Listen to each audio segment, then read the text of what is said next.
Okay, daar sê, dankie, dit was nou baie oulik. Ek het geching chong cha. Iemand het vir my, wat hier is my kom sing, Jan Pierewet, of wat nie, ek borrel oor van Jesus, maar wat daai ding. Wat is dit gewees, ja? Stapseldaadjie, my kinders sal trots is op julle. Okay, ja, terwyl julle sommer net gou kom sit, en jy gaan julle sitplekke weer inneem, kan julle gou by daai videoetjie wys? Ek wil sommer vir julle sien ek dra 'n Nuwe Lof T-shirt, dis sommer free marketing. Die van julle wat nog nie van Nuwe Lof gehoor het nie, dis 'n beweging van nuwe Afrikaanse musiek uit die kerk vir die kerk wat myself en Louis Brits ons lei. Hier's so vinnige ou videoetjie van ons webwerf. Jy kan gaan op die Nuwe Lof webwerf. Dan sal jy byvoorbeeld sien, as jy op die webwerf, dis net nuwelof.co.za, dan gaan klik jy daar, dan sal byvoorbeeld verskillende tipe liedjies, lofliedere, daar klik jy op byvoorbeeld al die verskillende liedjies wat ons al gemaak het in die afgelope 2 jaar, daar klik ons op die nuutste een van my songs, My Hulp, en hier kan jy luister hoe klink die liedjie, jy kan begeleiding, jy kan 'n multitrack of 'n volle track daar se koop teen R150 of R350, dis spotgoedkoop. Lead sheets, akkoorde, wat gratis is om die musiek mee te kan speel, is daarso. En dan kan jy afgaan, daar's 'n musiekvideo en 'n liriekvideo wat ook vir die goedes beskikbaar is. Dan sal jy sien ook daar's ander goedjies, jy kan inteken op ons nuusbrief wanneer nuwe liedjies uitkom, daar's 'n biblioteek. As jy nie weet wat multitracks is nie, vra die musikante of gaan kyk daar. Ons het konferensies wat ons aangebied het vroeër die jaar, wie soos by Nuwe Lof, kontakte, en dan ons is absoluut nie winsgewend, ons maak nie sentie uit nie, daar kan kerke met ons partner, ons sê dis omtrent R20,000 om een liedjie bymekaar te maak en reg te kry vir die platform, so as julle wil selfs net saai in dit in, as julle welkom met ons te kom praat, maar dis die idee van Nuwe Lof en dis regtig daar om musiek te gee vanuit die kerk vir die kerk. Alright, so disipelskap, sê vir my, wat is die 3 F's van disipelskap, en sy eenvoud is follow, fish en fellowship. So kom ons kyk fellowship. En vir die wat soos ek 'n baie groot pastoorshart het jy dalk gedink het Retief, jy praat net namens die evangeliste hierso, nee, ek doen nie. Disipelskap moet al 3 hierdie verhoudings in hom hê. Daar moet die verhouding wees met die res van God se mense. Daai skrif wat ek nou gelees het, come follow me, Jesus said, I will make you fishers of men, and it said immediately they left their nets. Dit was die 2 boeties, wat hulle gedoen, hulle het gevolg saam met die ander disciples. Daar was die hele band of brothers and sisters. Ons kyk The Chosen. Jy kan sien, skielik is jy in hierdie fellowship ingedruk met mense wat anders as jy lyk, ryk, praat, dink. En dit is wat fellowship van ons vra. So biblical fellowship is so belangrik. En daarom is dit so belangrik, soos ons met mense disipelskap pad stap, dat hulle binne in kerk ingetrek word. Ons maak nie Lone Rangers groot nie. Hoor gou wat ek sê. En dis hoekom dit so belangrik is, wanneer jy iemand na die Here toe lei, om ook hulle te disipel, hulle in te trek binne in 'n geestelike familie in. Ja, chips lyk nou lekker. Nee, ek sal nou kry, dankie. En jy trek hulle in 'n geestelike familie in, want kinders het mammas en pappas nodig, oumas en oupas en ooms en tannies, en dis dan die pragt van kerk. Ek maak glad nie enige verskoning om iemand wie ek disipel in te trek in kerk en in 'n geestelike familie in nie. En dit doen ons dan ook op 'n mikrovlak binne in klein groepe of selgroepe of hoe ook al julle dan in julle konteks met dit werk, maar daar moet 'n intrek plaasvind, daar moet fellowship wees. Okay. Fellowship kan ons baie oor praat, daar's baie verskillende maniere om dit te kan doen, maar dit is een van die verhoudings. Jy moet saam met mense stap. Daarom ouens wat sê nee, ek's 'n lone ranger, ek doen my eie ding. Dis so goed om. Wat is jou naam? Jy is 'n baie mooi dogtertjie. Dis julle kind, né? Nee. Wat is jou naam? Lenika. O, dis 'n mooi naam, hoor. Lenika, jy het pragtige mooi oë. Weet jy dit? Maar weet jy wat sal baie gross wees? As daai oogies hier so ingehop kom, poing, poing, poing, poing, poing. Dis dieselfde oë. Maar dis nie in die liggaam nie. Dis so disfunksioneel dit is wanneer Christene nie in die liggaam is nie. Dis gross, man. Dis weird. Ons het 'n liggaam nodig. Ons het mekaar nodig. Ons kan nie lone rangers groot maak nie. Follow, fish en fellowship. So 'n bietjie op te som net van die fondasies, Discipleskap, should be Christ-centered, gospel-centered at all times. Dis als terug na Jesus toe. Ons maak nie disciples van ons nie. Ek noem nooit iemand my disciple nie. It's discipleship unto Christ. It should be spirit-led, word-based, and prayer-covered at all times to be lasting and effective. Discipleship is primarily about reaching lost people and making them disciples, not making Christians better Christians. Dis baie belangrik. So jou vraag dadelik aan my is, maar wat van die ouens wat in jou gemeente is? Wat van hulle wat al reeds daar is? Ons hou aan om hulle te disipel. Dit lyk net 'n bietjie anders. Ek gaan nou uitkom by wat doen ek met 'n nuwe ou? Wat leer ek vir daai ou? Maar ook die mense wat al lank die Here doen, wat doen ons met hulle? Ek sal nou daarby uitkom. So effective discipleship should be the core business of the church and what it does and not an add-on. Okay. So as ek jou sou kon oortuig vandag, wil ek asseblief vir jou pleit, moenie 'n disipelskap departement in jou kerk oopmaak nie. Of het outsource na. Dis 'n funnel. Weet julle wat, ek gaan gou 'n paar voorbeelde vir jou noem. As ons 'n marriage retreat het, of iets doen vir huwelike of vir ouerskap, al my pastorale ouens in ons gemeente weet, ons hou dit nie net vir die kerkmense nie, ons gebruik dit as 'n uitreikgeleentheid vir mense daar buite. Dit word 'n funnel. En soos ons daai event aanbied, is daar altyd 'n oomblik waar ons vir hulle sê, hoor hierso, as jy nog nooit gedisipel is of iemand saam met jou pad gestap het nie, wil jy nie opsaai vir wat ons noem 'n connect groep nie. Nou dis wat ons in ons konteks doen, dis ons metodologie, ons het connect groepe. 'n Connect groep, jy kan hom noem net wat jy wil, dit gaan nie oor semantics hier vandag nie, maar dis 'n plek waar iemand se fondasies gelê word, se basic foundations, en ek sal nou weer iets daaroor sê.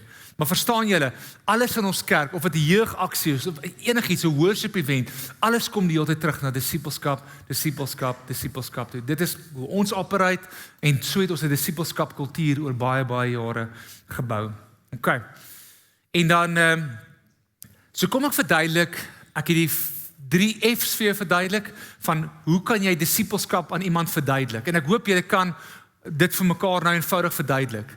Markus 1:17, follow fish fellowship, altyd daai 3 verhoudings, en jy moet altyd in daai 3 werk, dit kan nie die een of die ander een wees nie, dis 'n kombinasie van die 3. Maar wat is ons 4 E's? Dis nou wat ons noem ons disipelskap proses, ek deel dit graag met jou. Dis iets wat ons as Every Nation wêreldwyd saambind, wat binne in die proses gebeur, lyk 'n bietjie verskillend, maar dis net wat ons het, en ek wil graag dit vir julle leer. Okay, so die eerste E van die 4 is to engage lost people, of ons skryf engage culture and community. Julle is almal in verskillende gemeenskappe, verskillende dorpe, verskillende kontekste, verskillende skole, universiteite, omgewings. Jy moet die missional code kan crack van wat in jou gemeenskap nodig is om by mense te kan uitkom. In die ooste van Pretoria lyk dit heeltemal anders as in Mamelodi. Ons het dieselfde Every Nation kerke, maar hulle is op verskillende plekke. Hoe lyk dit? Maar you engage culture and community. Then you establish people into foundations. You equip them then to minister. Onthou Efesiërs 4 wat nou nog gesê het, en dan laastens, you empower them to go and to do the same. Dis om dit eenvoudig vir jou amper half net te verduidelik, to equip them. So engage, establish, equip and empower. Engage, establish, equip and empower. En daai is wat ek met, kom ons noem die ou se naam is Piet. Ek het Piet ontmoet langs die rugbyveld, my skool, of my kind se rugby, ek en hy begin vriende raak. Ek het begin verhouding bou met hom, ek het hom met 'n Bybel oor die kop geslaan nie, ek het net eers verhouding met hom gebou, en op 'n dag begin ek vir Piet te vra, hoorie, vertel my, het jy verhouding met Jesus? En ek vra net 'n vraag, ek luister vir antwoorde, ek vra net, en dan iewers kan ek die evangelie dalk deel, en as hy iewers respond, en hy sê, yes, maar ek wil graag hierdie pad saam met jou begin stap, wat doen ek dan? Then I start to establish him, ek wil hom begin permanent maak. Ek wil dan begin fondasies lê. En dis dan waar ons byvoorbeeld iets soos die one-to-one boekie gebruik. Julle het dalk miskien al gehoor van die one-to-one boekie. Dis een van honderde tools. Ek wil vandag vir julle sê, dit gaan nie oor die tool nie. Daai is 12 hoofstukke wat net basiese teologie, eenvoudige fondasies gaan neerlê. Wie is God? Hoe werk redding? Hoe werk die Heilige Gees? Hoe werk die doop? Hoe werk genade? Hoe werk lordship? Hoe werk vergifnis? Hoe werk repentance? Hoe werk geestelike oorlogvoering? Ek dink dit ek het omtrent nou al 11 of 12 genoem. Hoe werk die kerk? Want dis ook een van die fondasies. Waar kry ons 12 fondasies vandaan? Handelinge 2. Jy kan gaan lees daar, toe die heel eerste kerk geplant is, toe sê hulle, wat moet ons doen? Toe sê, repent and be baptized. Every one of you for the forgiveness of sins. Net voor dit, this Jesus whom you crucified, God had made both Lord and Savior. So dis waar lordship is. En hulle was deur die Heilige Gees vervul en hulle they were added to the church. 5 sterk fondasies. Ons het 'n paar ander gaan bysit, maar toe die blueprint van die eerste kerk begin is, dis hoekom ons het nie net 'n random boekie bymekaar gesit nie. Dit is gebaseer op Handelinge 2, toe die eerste kerk begin is. Wat is die fondasies wat daar gelê is? Dis wat ons byvoorbeeld gebruik. And then you equip them to minister and you empower them to go and do the same. Ek gaan nou ietsie daaroor sê. Kom ek gaan vir een oombliekie weer terug na to engage lost people. Wat het jy nodig om iemand by Jesus uit te bring? Dis 'n baie eenvoudige vraag. Wat het jy nodig om met hulle te deel? Jesus, die evangelie. Okay, so kan ek gou vir jou vra, kan jy binne 3 sinne gou vir die persoon langs van jou die evangelie deel? Doen dit gou. Wat is die evangelie? Vinnig. 3 sinne.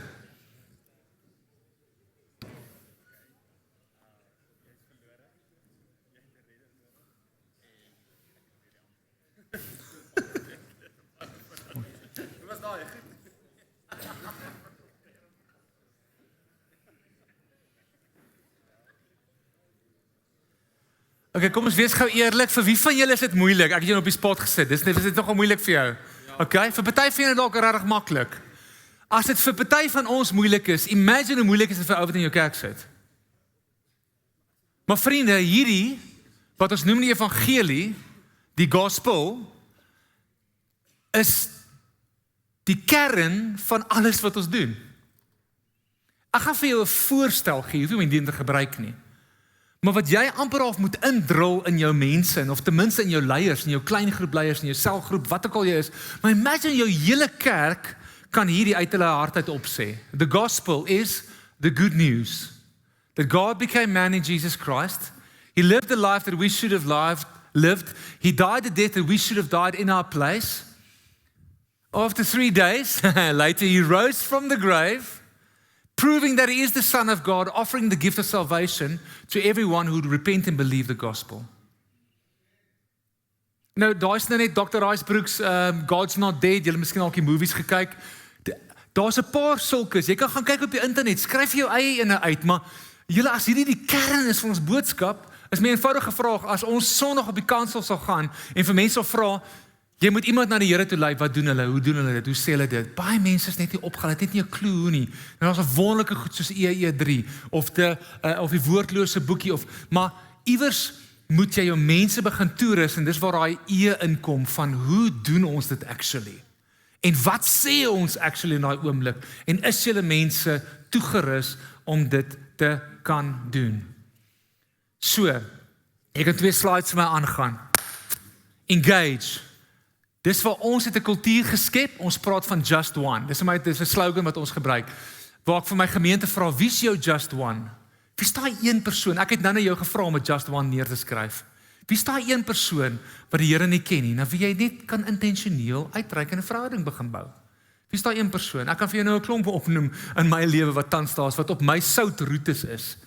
Dan in ons engage fase gebruik ons die one-to-one en ons doen dit in 'n connect groep. In ons konteks, mans, vrouens. Hoekom? Want mans, jy kan baie reguiter praat met iemand van dieselfde geslag en daar's nie noodwendig ander geslagte as jy wil fondasies lê. So wat ons doen in ons konteks, in ons proses, daai engage proses, lê ons dan en dis amper of in die engage en die establish het ons 2 goed wat ons doen. Weerens julle, dis nou die metodiek. Ek het nie hier begin nie, want asseblief moenie copy and paste nie. Maar het julle 'n proses om disippels te maak? Dis eintlik wat jy self moet afvra. Het jy 'n proses om sterk disippels te maak, dat daar nie net meer babas in die kerke is nie? En ek neem nie aan, daar is net babas in jou kerk, jy moet my nie verkeerd hoor nie, maar ek sê net, as ons mense wil groot maak and grow them into maturity, to the maturity wat Efesiërs 4 van praat. Ons het wat ons noem 'n victory weekend ook. Nou daai is die ding wat ons net doen, dis soos 'n skoon begin kamp, 'n naweek, eintlik nie 'n kamp nie, dis net 'n Vrydag aand en Saterdag waar fondasies in mense se lewens ingelê word.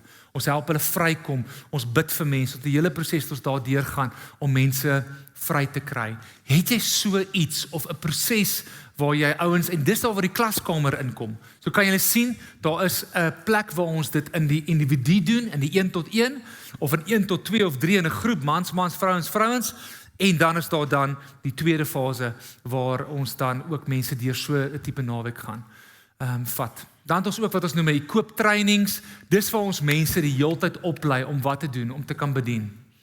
Letterlik in equip trainings, ons leer iemand hoe om iemand na die Here toe te lei. Ons leer iemand hoe om fondasies te lê. Ons leer iemand hoe om bijvoorbeeld 'n connect-groep te kan lei. Ons leer mense om ander mense te doop.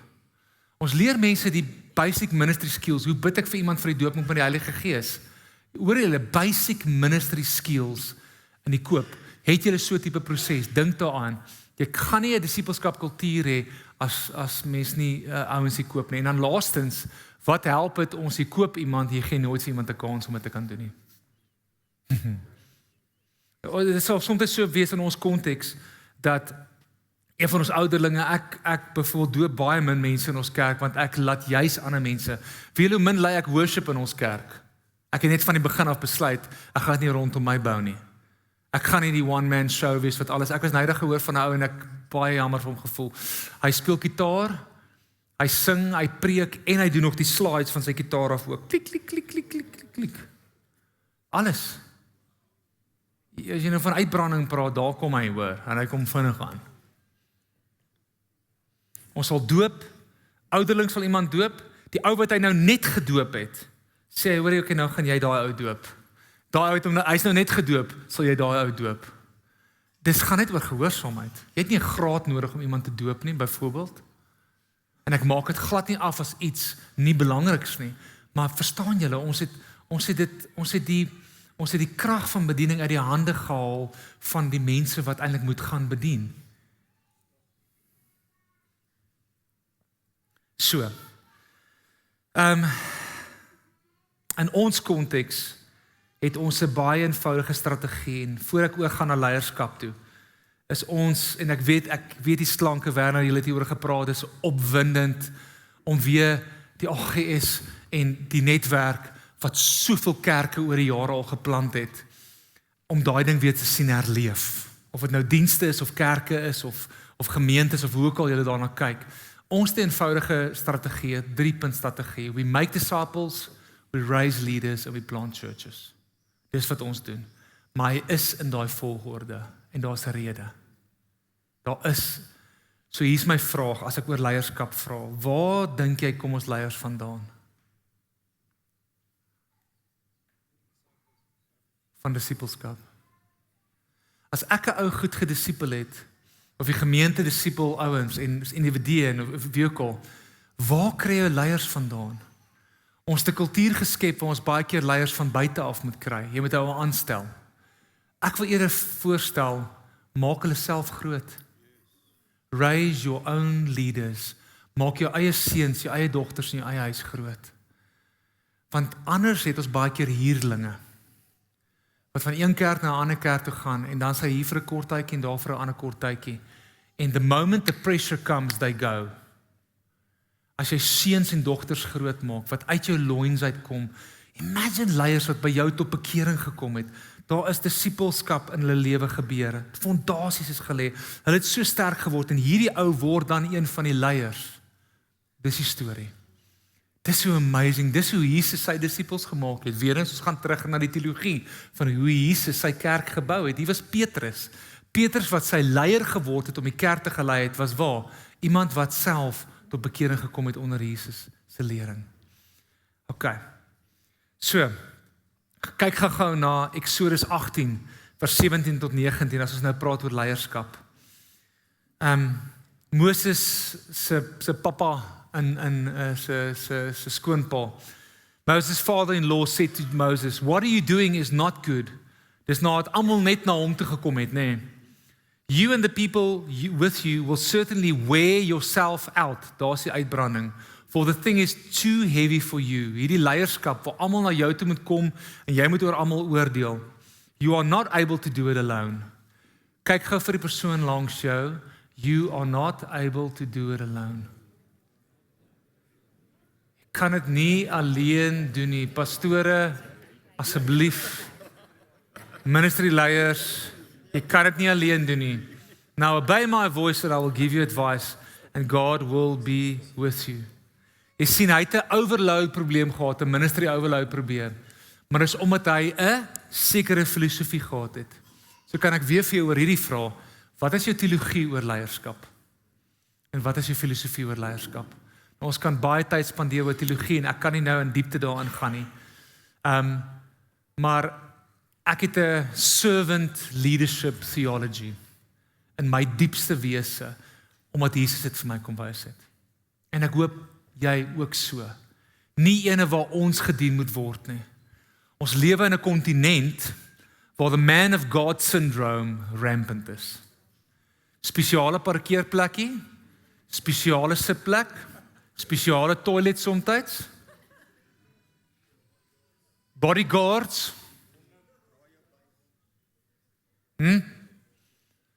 Vriende, what have we done?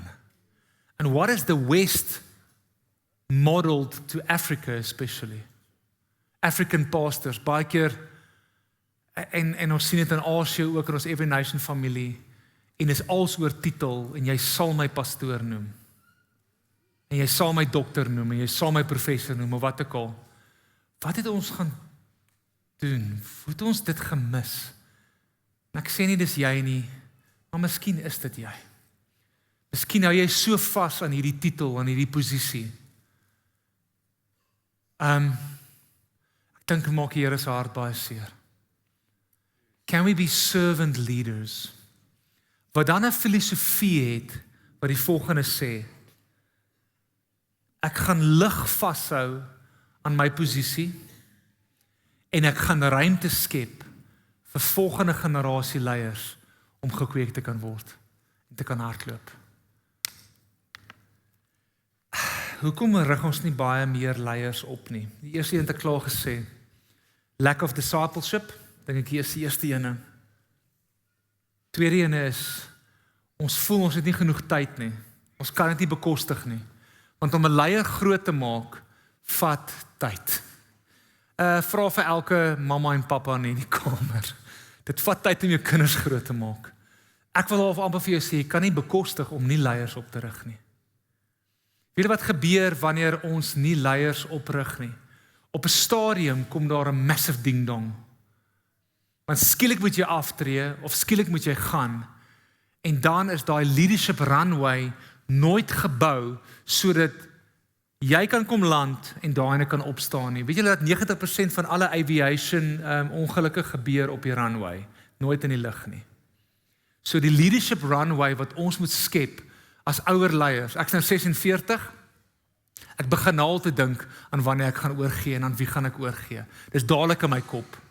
Ek sê nie ek gaan môre nie, maar kan ek so bou rondom my, dat ek môre kan oorgee, of as 'n krisis my nou slaan, dat ander mense kan oorvat in daai tyd. Of is al so rondom jou gebou. In ons konteks het ons elke 7 jaar 'n 3 maande sabbatical wat ons gaan vat. Dis wonderlik. Ja, halleluja. 3 maande wat ek letterlik van elke groep in die kerk afklim, en waar ek letterlik vir 3 maande op vakansie gaan, en bietjie studie doen, en 'n klomp ander goedes doen. Ja, hier gaan 'n vergadering vanmiddag kom, sien ek. Weet jy wat die beste ding wat in daai tyd gebeur? Ons kyk of die kerk op my gebou is of nie. As daai kerk platval in 3 maande, het ek heeltemal verkeerd gebou. Dan het ek rondom my gebou. Ek weet daar's expectation of the congregation, en dis 'n kultuur wat ons baie keer in sit, en veral, en ek sê dit in soveel respek vir die ouer garde in ons midde. Ek weet iets groot geword, dat die pastoor of die dominee of die priester, of die een wat die gemeente lei, alles vir almal moet wees. Selfs die woord dominee is nie 'n Bybelse woord nie. Dis 'n gemaakte, jy moet skielik als vir almal wees. Vriende, dit is gemaak om twee goeders te doen, om jou uit te brand en jou gemeente in passiwiteit te hou. Dit is 'n mensgemaakte stelsel. As ek die Bybel lees, dan lees ek dis 'n liggaam met leiers. Ja, daar is 'n leier. Dra ek gewig? Absoluut. Dra ek ander gewig as ander mense wat saam met my in die bediening is? Definitief. En ek weet, dis moeilik om die leier te wees. Dit is nie beteken wat ek nou vir jou sê is maklik nie. Maar dis makliker as jy met 'n span werk. As alles nie net op jou staan en val nie. Miskien kom jy uit 'n agtergrond waar jy onder 'n leier was wat so autokraties was en so als op jou afgedruk het en dit moet jy en jy wees en nou modelleer jy dit vir die mense onder jou. En jy kan nie 'n span hou nie, jy sal alles eerder self doen. Weet jy dat perfeksionisme is 'n sonde? As jy alles wil perfek doen, vat dit van 'n recovering perfectionist, okay? Ek is 'n recovering perfectionist. Hoekom sê ek 'n sonde? Want net God is perfek. Die dag toe ek begin bely vir my perfeksionisme en ek so hard was op die mense wat onder my werk en as hulle fout maak en ek dryf hierdie produksie op 'n Sondag en ek bedryf hierdie show op 'n Sondag. Ek doen dit lankal nie meer nie. En ek moes bely voor die Here en sê, Here, nee. Nee. Dis dalk dat ons ook nie 'n duidelike proses het, soos jy dalk nie 'n disippelskap proses het nie, het jy dalk ook nie 'n leierskap proses nie. Hoe rig jy leiers op? Ek vra nou 'n vraag vir jou. Gaan dink, hoe strategies rig jy nuwe leiers op in jou gemeente? En hier wil ek jou bubbel ook bars. Moenie net dink aan voltydse staf nie. Ons bou in ons konteks nie op ons staf nie, op ons personeel nie. Ons bou op vrywilligers. Weet jy wat daar's besigheidsmanne en vroue in jou kerk wat sit, wat in hulle maatskappye CEO's is en MD's is en wonderlike mense is, maar hulle wag om gebruik te word. Hoekom moet ons dat die leierskapgawes net altyd in die wêreld daar buite gebruik word? Hulle sit in jou midde. As jy vra waar's leiers, stuur leiers, nou moet ek leiers van buite af gaan hier. Ek beloof jou, hulle sit onder jou neus. As jy sou bereid wees om ook die volgende te doen, om 'n visie daarvoor te gee, om te begin sit saam met jou mense en dalk gaan dit 'n tyd lank vat om jou gemeenteraad en jou kultuur te skuif van alles is net jy en jy moet alles en jy moet of die handjievol personeel moet alles. Begin te kyk, waar kan mens delegeer? Waar kan mens hierdie army wat voor jou sit oprig? Is dit messy? Ja, dit is verseker messy. Maar mens, dis mooi. 'n volgende rede, jy sien agter my, is the insecurity of a leader. Oh wow. Dis eintlik punt nommer 1. Baie mense wil nie leiers oprig nie, want jy is eintlik net te insecure. Kan ek jou terugvat aan die verhaal van die 3 konings? Saul, Dawid en Absalom. Ons almal wil Dawid wees. Maar ongelukkig is baie van ons Saul ook. Ons is die leier wat nie wil hê dat die volgende nuwe generasie leier moet opstaan nie. Kan jy met 'n oop hand lei en lig vashou aan posisie? Kan ek dit vandag vir jou sê, jy's baie meer werd as jou titel. Jou pastoorstitel of jou bedieningsleier titel, jy's baie meer werd as dit. Moenie so daaraan vasklou nie. Hou lig vas aan dit. Baie van ons is geïntimideer deur die Dawids in ons lewens en dan begin ons die Saul te wees. Ons begin daai spiese uithaal. Jy maak hom stil in die meeting. Jy gee nie geleentheid vir hulle kans om self nuwe dinge te probeer nie. Vriende, onthou, ons is maar net disciples. Not more than a disciple and never less than a son. Kom ons hou nie vas aan ons titels en ons dinge nie. In terme van die clear process, ek wil eerder vir jou voorhou van hoe jy dalk kan meer leiers oprig. Dit is wat ek doen dit persoonlik, ons doen dit in ons kerk ook, ons het 'n stelsel en 'n proses ons te doen, hoe om ons 2de, 3de, 4de vlak leiers al groot te maak, om daai army op te bou, okay. Ons noem dit die 4 E's, onthou ek het die 4 F's vir jou gegee, die 3 F's, die 4 E's, hier is die 4 E's, weer eens, dis maar net beginsels, use it, don't use it, dis dalk miskien 'n tool, dis meer metodologie, maar dit help my persoonlik baie om nuwe leiers op te rig. Dis 4 E's, identify, instruct, impart en internship, en ek verduidelik gou vir jou almal van hulle. Die eerste ding is jy moet 'n oog hê vir leiers. Weereens, gaan vra wie's die leiers wat onder jou oë sit. Hulle is daar, hulle is dalk in 'n orkes, hulle is dalk 'n klein groep leiers nog nie, hulle sit in die gemeente. Gaan kyk wie's die natuurlike leiers ook in die samelewing, die MD's, die CEO's, die mamas, wie's daai leiers? En hierso is 5 goedjies onder identify. Gaan soek 5 mense. Nie 5 of 4 nie, 5 soos geloof, okay? Faithful, hulle is getrou. As jy hulle vra om iets te doen, geef hulle werk, man. Geef hulle iets, pak stoele uit. Leer daai servanthood. Hulle is available.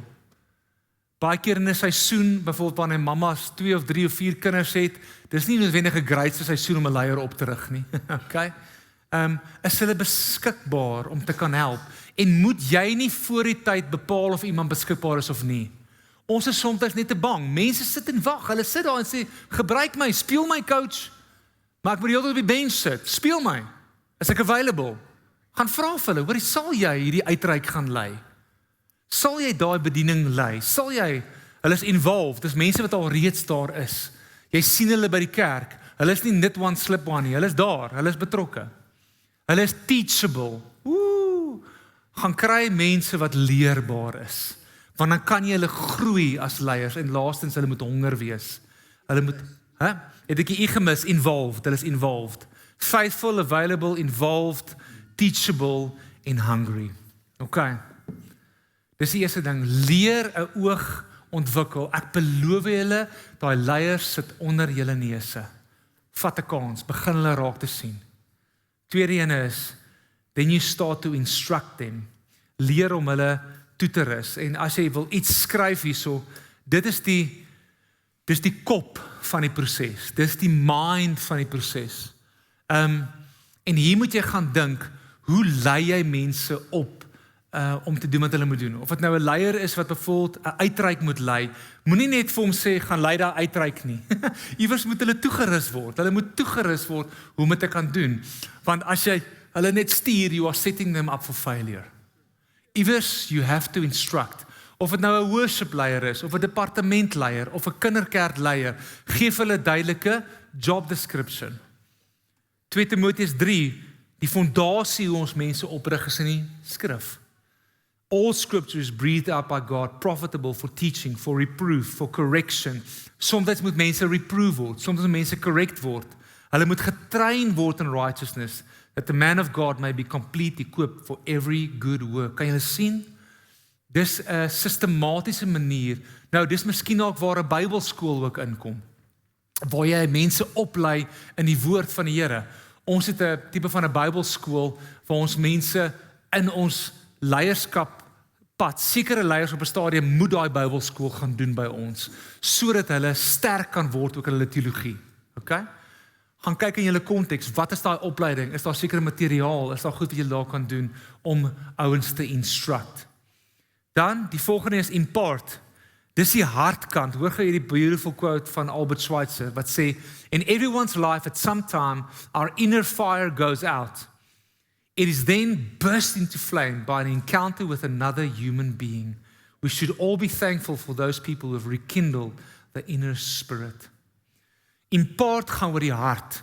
Instruct is oor die kop. Hoe instruct ek iemand? So kom ons sê ek en jy gaan op 'n uitreik saam en ons spandeer tyd saam. Iewers vang jy iets van my hart. Dis hoekom ek as ek een of ander ding doen, ek vat altyd iemand saam. Kom net saam, kom ons spandeer net, kom ons hang net 'n bietjie. Dis daai verhoudingstyd, want jy vang iemand se hart, jy vang iemand se gees. Dis soos ek destyds Floyd McClung, ek betaal R1000 vir 'n kaartjie. Ek het na hom toe gevlieg in die United States. Ek wou sy hart kry meer as wat hy net gesê het. En as 'n leier moet jy naby ander leiers se harte wees. So ek wil hier, ek het nou net vir jou een naam gesit van 'n verlore mens om uit te reik, kan ek vir jou nou vra, watse leier kan jy dalk identifiseer, wat nie noodwendig op jou personeel is nie, wat jy kan help oprig. Then you identify them, you instruct them, you start to impart. Laat hulle net tyd saam met jou spandeer. Kry jou hart. En dan die laaste een is internship. Hoe leer jy dan vir ouens om te sê, dit beteken nie is 'n formele internship, jy moet 'n jaar nou by die kerk kom werk nie. Nee, dis soos, hoorie, gaan nou en gaan lei hierdie uitreik. Maar weet jy wat, ek gaan sommer saam gaan op die uitreik. Jy gaan lei, ek doen dit baie. Ek is daar, maar ek staan terug. Nee, jy lei vanaand. Jy is die spreker, primêr, of jy is die fasiliteerder. Dis nie dieselfde ou oor en die pastoor moet altyd die mikrofoon vat nie. Geef iemand anders 'n kans. Maar weet jy wat doen ek na die tyd? Kom ons praat gou-gou, wat is goed, wat is sleg, ek gee vir jou terugvoer. Ons sê altyd die volgende, ek lei, kom kyk hoe ek lei. Volgende keer, ek en jy lei saam. Daarna lei jy en ek kyk net. Daarna lei jy en ek is weg. Verstaan jy die proses van jy iemand internskap gee, maar iewers moet jy hom 'n kans gee om dit kan doen. So daar's 3 stappies wat ek nou verduidelik het. Observation, watch me lead. Participation, lead with me. Evaluation, you lead. Learn and I leave. Okay.